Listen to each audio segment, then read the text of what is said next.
We lost yesterday's pick on the Reds versus Mariners game, but winners roll up their sleeves and get back to work rather than complaining about prior losses. So let's do just that. Today I would like to present a couple of potential bets in Major League Baseball. Up first, there is no way I can ignore a pick which is supported by the famous scoring drought betting system. I have told you about it on a few occasions this year. In 2023, we racked up a 36-6 record when trusting this betting angle. So far this year, it has posted a 3-1 record. However, remember that it picks big home favorites by design. Still, it looks like it does it in a wise fashion because it led to a 27.1% return on investment last year.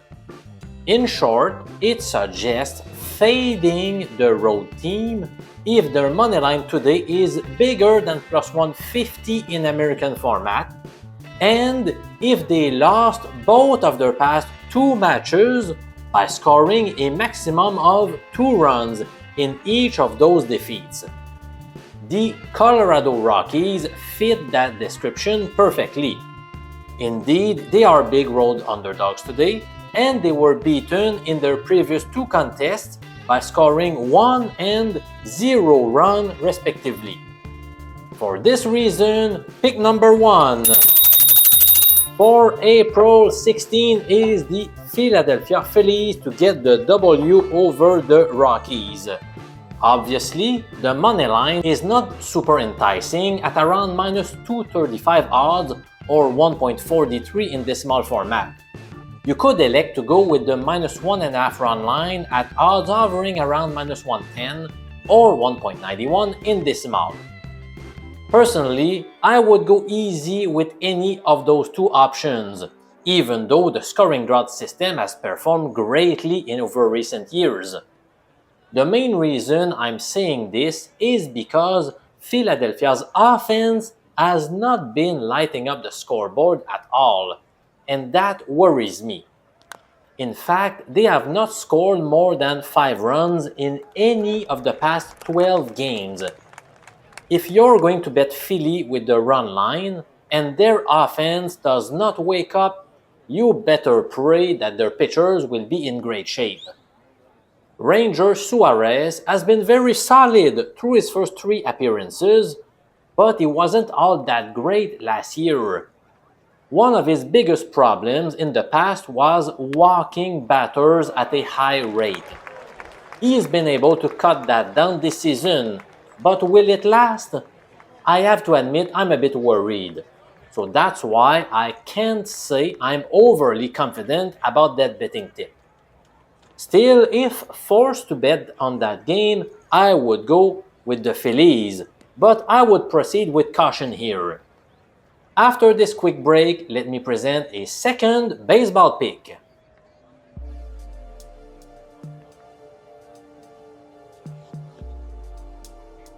Let's make use of the hot bat number 1 betting strategy when it comes to our second MLB pick for today, April 16. Over the past 4 seasons, this betting strategy has done an okay job. Neither great nor bad. It is off to a promising start in the 2024 campaign though. Thus far, it has recommended 12 bets whose average odds have been plus 128 in American format, or 2.28 in decimal. That means we are mostly taking underdogs.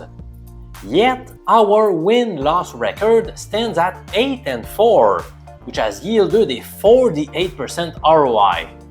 Can it keep up its good performance? We'll find out this summer. For now, let me explain its rules, which are super simple. If the home squad has won its past 2 games by scoring 6 runs or more in each of those victories, then you must bet against them. Today, the Orioles are playing in front of their home fans. They have obtained the win in their past 2 games by scoring 6 and 7 runs respectively. So, according to the hot bats So, according to the Hot Bats #1 betting system, my second MLB pick goes to the Minnesota Twins to pull off the upset in Baltimore. How will Chris Paddack perform this year after pitching only 27 innings over the past couple of years? That's a very intriguing question. So far this year, he's allowed exactly 2 runs in each of his 2 outings, which have been both fairly short. However, we've got to give him some slack, given the quality of the opposition. He played in Milwaukee before hosting the Dodgers, so those were 2 tough opponents. It won't get any easier against the Orioles though. But I feel there's a very decent chance he can keep the game close. His counterpart, Grayson Rodriguez, has shown great flashes this season, but he is still inexperienced and could have an off game. To me, the big positive odds present some value to us because there are big question marks regarding both starting pitchers. In that case, it is often best to side with the underdogs with high odds. Also, if the game is close, it is worth noting that Baltimore has used his closer, Craig Kimbrell, in each of the past 2 days, so they are unlikely to send him to the mound again. To be fully transparent, both picks from today did not make the cut when it comes to my premium MLB picks shared at mjpicks.com. That does not mean they are bad wagers, but I would proceed with caution. I'm Professor MJ. Click the thumbs up button now to show your appreciation.